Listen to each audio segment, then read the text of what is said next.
জাকির নায়েক। আমার নাম গোলাপচাঁদ বিশ্বকর্মা। আমার প্রশ্নটা হলো, বকরি ঈদ এটা কিছুদিন পরেই হবে এই বছরে। আর মুসলিমরা তারা বিশ্বাস করে যে এই বকরি ঈদে তারা কোরবানি দেয় ছাগল, মহিষ, গরু, বিভিন্ন পশু।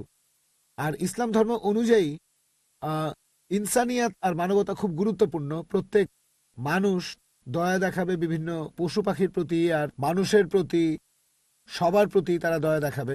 মুসলিমরা যদি এটা বিশ্বাস করে তাহলে কেন তারা কোরবানি দেয় এই ছাগল, গরু বা মহিষ? বকরি ঈদে কেন এগুলো জবাই করে? মুসলিমরা যে কাজটা করে সেটা কি মানবতার পক্ষে আছে, মানে মানবতা বা ইনসানিয়াত? ভাই খুব সুন্দর প্রশ্ন করলেন যে আমরা বকরি ঈদে কেন গরু ছাগল কোরবানি দেই। বকরি ঈদ না হলে কি কোরবানি দিতে না না, পারবো? যে কোনো পশুর কথা বলতে পারেন। প্রশ্নটা হচ্ছে ঈদ না হলে কি কোরবানি দিতে পারবো। তারা কোরবানি দেয়, পশু হত্যা করে। আপনাকে আমি প্রশ্ন করছি বকরি ঈদ বাদে অন্য সময় কোরবানি দিলাম, এটার কি অনুমতি আছে? না না, এরকম তাহলে প্রশ্নটা এরকম কেন? তার এরকমও বদলে করা যাবে ডাইরেক্ট না। প্রশ্ন করেন আমরা নন ভেজ খাই কেন। ঠিক, আপনার প্রশ্নটা বুঝতে পারছি না। আপনি তো জানতে চাচ্ছেন আমরা নন ভেজ খাবার খাই কেন, মাংস খাই কেন। আমার প্রশ্নটা হলো বকরি ঈদের সময় নিয়ে আর অন্যান্য সময়গুলো। আচ্ছা ঠিক আছে, দুটোরই উত্তর দিচ্ছি। বকরি ঈদে যেটা হয় আল্লাহ পবিত্র করে বলছেন সূরা হজ অধ্যায় নম্বর 22, আল্লাহ সুবহানাহু ওয়া তাআলার কাছে মাংস বা রক্ত পৌঁছায় না, আল্লাহর কাছে পৌঁছায় তোমাদের তাকওয়া। অন্য ধর্মে এরকম না। অন্যান্য ধর্মে উৎসর্গের সময় পশু বলি দিয়ে ফেলে রাখে একটা বেদিতে একজন দেবতার সামনে।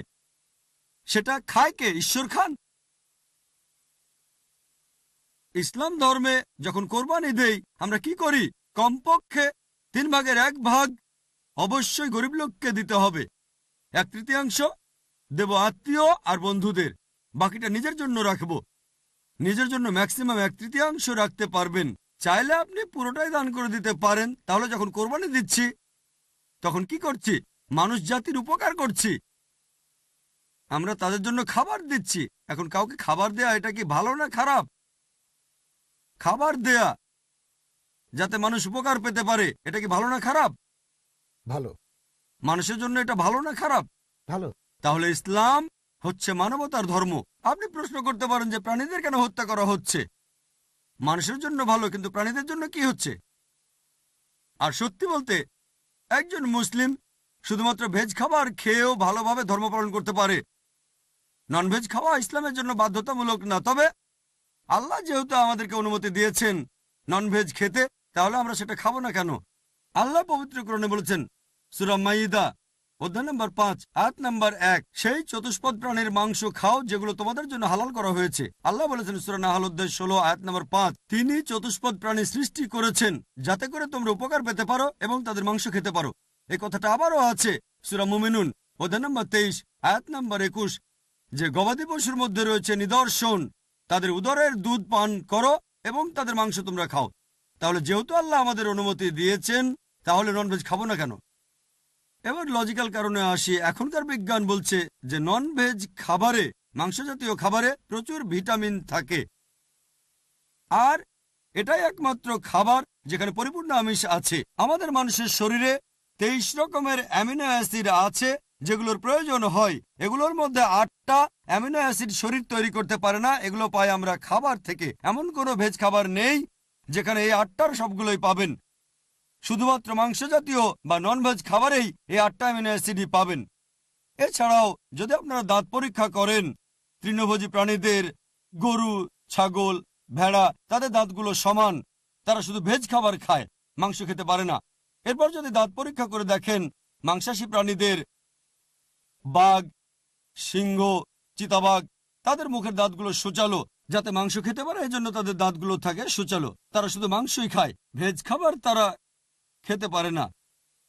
যদি আয়নার সামনে দাঁড়িয়ে আপনার দাঁতগুলো দেখেন, আমাদের সূচালো দাঁত আছে, আবার সমান দাঁতও আছে। আমরা সব ধরনের খাবারই খেতে পারি। যদি আল্লাহ চাইতেন শুধু ভেজ খাবারই খাবো, তাহলে আমাদেরকে সূচালো দাঁত দিলেন কেন? ননভেজ খাওয়ার জন্য। এছাড়াও তৃণভোজী প্রাণীদের যে পরিপাকতন্ত্র, গরু, ছাগল বা ভেড়ার শুধু ভেজ খাবার হজম করতে পারে, ননভেজ হজম করতে পারে না। আর মাংসাশী প্রাণীদের পরিপাকতন্ত্র, বাঘ, চিতাবাঘ, সিংহ শুধু মাংস হজম করতে পারে, ভেজ হজম করতে পারে না। আবার মানুষের যে পরিপাকতন্ত্র সেখানে আছে ক্ষুদ্রান্ত এবং বৃহদান্ত্র। ভেজ খাবার হজম করতে পারে, নন ভেজ হজম করতে পারে। যদি আল্লাহ চাইতেন যে আমরা শুধু ভেজ খাবারই খাবো, তাহলে দুটোই হজমের পরিপাকতন্ত্র দিলেন কেন? এছাড়াও অনেক ভুল ধারণা আছে যে হিন্দুদের ননভেজ খাবার খাওয়া উচিত না। এটা ভুল ধারণা। যদি হিন্দু ধর্মগ্রন্থ পড়েন, এটা আছে মনুস্মৃতিতে অধ্যায় নম্বর 5 অনুচ্ছেদ 30। ঈশ্বর প্রাণী বানিয়েছেন, তাদেরকে কেউ খাবে আর কাউকে খাবে অন্যরা। যদি তুমি খাওয়ার জন্য সৃষ্টি করা প্রাণী খাও তাহলে কোনো পাপ হবে না। মনুস্মৃতিতে আছে অধ্যায় 5 অনুচ্ছেদ 31 যে ঈশ্বর কিছু প্রাণীকে সৃষ্টি করেছেন উৎসর্গের জন্য। সেই ধরনের প্রাণীকে হত্যা করো, কোনো পাপ হবে না। মনুস্মৃতিতে আছে অধ্যায় নম্বর 5 অনুচ্ছেদ 40 যে উৎসর্গের জন্য প্রাণী হত্যা কোনো পাপ নয়। হিন্দু ধর্মগ্রন্থে এরকম আরো অনুচ্ছেদ আছে, বেদেও আছে যে মুনি আর ঋষিগণ ননভেজ খাবার খেত, তারা গরুর মাংস খেত। মহাভারত পড়লে দেখবেন অনুশাসন পর্ব অধ্যায় নম্বর 88। পাণ্ডবদের গল্পটা তো জানেন। পঞ্চপাণ্ডব 5 ভাই, সবচেয়ে বড় ভাই যুধিষ্ঠির, তিনি ভীষ্মকে জিজ্ঞেস করলেন যজ্ঞের সময় কি উৎসর্গ করব, পূজার সময়, যাতে আমাদের পূর্বপুরুষেরা সন্তুষ্ট হবেন। ভীষ্ম উত্তরে বললেন, যদি তুমি লতাপাতা আর শাকসবজি উৎসর্গ করো তাহলে আমাদের পূর্বপুরুষেরা সন্তুষ্ট থাকবেন 1 মাস। মাছ উৎসর্গ করলে 2 মাস। যদি তুমি মাংস দাও তাহলে 3 মাস। যদি খরগোশ উৎসর্গ করো তাহলে 4 মাস। যদি ছাগল দাও তাহলে 5 মাস। শুকরের মাংস দিলে তখন 6 মাস। যদি পাখির মাংস দাও তাহলে 7 মাস। হরিণের মাংস দিলে 8 মাস। এভাবে তিনি বলে গেলেন। মহিষের মাংস দিলে 11 মাস। যদি গরুর মাংস দাও তাহলে পূর্বপুরুষেরা সন্তুষ্ট থাকবেন পুরো 1 বছর। আর যদি চাও যে পূর্বপুরুষেরা সন্তুষ্ট থাকবেন একেবারে সারা জীবন, তাহলে ছাগলের লালচে মাংস দাও বা গন্ডারের মাংস দাও। এ কথা কে বলেছেন? ভীষ্ম যুধিষ্ঠিরকে। পুরো তালিকা দেওয়া আছে, শাকসবজি, মাছ, খরগোশ, ছাগল, সবকিছু আছে, মহিষ, গরু। তাহলে হিন্দু ধর্মগ্রন্থ বলছে ননভেজ খাওয়ার অনুমতি আছে। হিন্দুরা এখন এগুলো মানে কারণ তাদেরকে প্রভাবিত করছে অন্যান্য ফিলোসফি, যেমন অহিংসা। এখন হিন্দুরাও এটা পালন করে। আর যারা এই অহিংসা নীতি মেনে চলে যে নন ভায়োলেন্স, জীবিত প্রাণীকে হত্যা করা যাবে না, যদি একজন মানুষ কোন রকম প্রাণী হত্যা না করে টিকে থাকতে পারে, আমি সেটার পক্ষে আছি। এখন তারা বলে প্রাণী হত্যা করা এটা খুব বড় পাপ, কারণ এটা হচ্ছে জীবন, জীব হত্যা করা নিষিদ্ধ। এখন বিজ্ঞান উন্নত হয়েছে আর আমরা জানতে পেরেছি যে গাছপালারও জীবন আছে। তাহলে ভেজ খাবার খেলেও তো জীব হত্যা করছেন। তখন যুক্তি বদলায়, ঠিক আছে আমরা মানছি যে গাছপালারও জীবন আছে, তবে ব্যথা অনুভব করতে পারে না। তাহলে একটা গাছকে হত্যা করা প্রাণী হত্যার চেয়ে কম গুরুতর পাপ।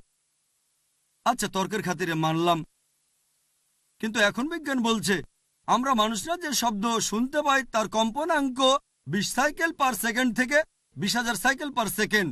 এর নিচে বা উপরে হলে আমরা শুনতে পাই না। বর্তমানের বিজ্ঞান বলে যে গাছপালা কান্নাকাটিও করে, কিন্তু সেটা মানুষ শুনতে পায় না। আমেরিকার এক কৃষক একটা যন্ত্র বানিয়েছেন যেটা দিয়ে গাছের কান্না মানুষ শুনতে পাবে আর জানতে পারবে কখন গাছের পানি লাগবে। তখন হয়তো বলবেন, আচ্ছা ঠিক আছে, মানলাম যে গাছপালা যন্ত্রণা অনুভব করতে পারে, তবে এদের 2 বা 3টা ইন্দ্রিয় কম আছে, তাই গাছপালা হত্যা করা কম গুরুতর পাপ পশু পাখি হত্যার চেয়ে তাদের ইন্দ্রিয় 5টা। আচ্ছা, তর্কের খাতিরে এটাও মানলাম যে গাছপালা 2টো ইন্দ্রিয় কম থাকে পশু পাখির চেয়ে। আপনাদের একটা প্রশ্ন করি, যে ধরেন আপনার ভাই, আল্লাহ না করুন, ধরেন সে জন্মালো বোবা আর কালা হয়ে, আর বড় হওয়ার পরে তাকে কেউ মেরে ফেললো, তখন কি জজের কাছে গিয়ে বলবেন, মাই লর্ড, এই খুনিকে কম শাস্তি দেন কারণ আমার ভাই ছিল বোবা আর কালা? এভাবে বলবেন? আপনি জজকে বলবেন তাকে বড় শাস্তি দেন, আমার ভাই ছিল মাসুম, সে শুনতো না, বলতে পারতো না। তাই ইসলাম ধর্মে এমন না যে 2টো ইন্দ্রিয় কম বা 2টো বেশি। আল্লাহ পবিত্র কোরআনে বলেছেন সূরা বাকারা অধ্যায় 2 আয়াত 168, তোমরা বৈধ আর পবিত্র খাদ্যবস্তু থেকে আহার করো, যেটা ভালো পবিত্র সেটা খেতে পারেন। আর এছাড়াও যদি অমুসলিমরা তারা ননভেজ খাবার খেতে না চায়, আমার কোনো সমস্যা নেই, আপত্তিও নেই। শুধুমাত্র যখন বলছেন এটা পাপ, মানবতার বিরুদ্ধে, তখন আমি উত্তর দিচ্ছি। এমনিতে অমুসলিমরা ভেজ খাবার খেলে সেটা আমার জন্য ভালো। যদি সব অমুসলিম নন ভেজ খাওয়া শুরু করে দেয় তাহলে গরু ছাগলের মাংসের দাম বেড়ে যাবে। তাই ব্যক্তিগতভাবে আমার আপত্তি নেই।